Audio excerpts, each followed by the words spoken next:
Ayan nga po guys, at habang ako po ay naghihintay ng oras para sa pagpapakain ng aking alaga, at mahaba-haba pa naman nga po ang oras, may kalahating oras pa, ay akin po munang tiniklop itong mga damit na aking nilabhan. Damit po ito ng alaga kong panganay, at tunay nga po namang napakalalaki ng mga damit na ito.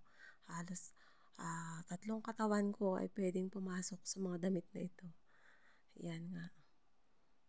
Yan po ay kanyang jacket at talaga naman pong mabuti na lamang at sa automatic ko po yan nilalabahan. O, kita nyo po yung bestidang yan? Ay kahit po tatlo pa ang katawan ko ay kaya siyang kasya pong pumasok diyan. Kung yan po ilalaba ko lang sa natural na washing machine ay talagang napakahirap pong ahunin at banlawan.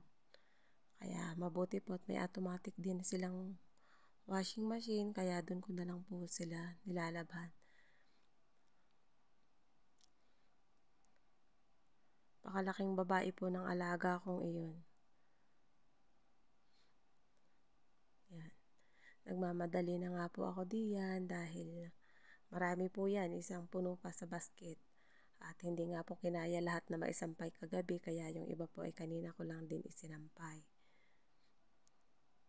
Mahilig po siya sa mga ganyang mga damit, bestida, pambahay. Kasi hindi po nagpapanti ang mga yan. Pag dito lang sa bahay, ayan.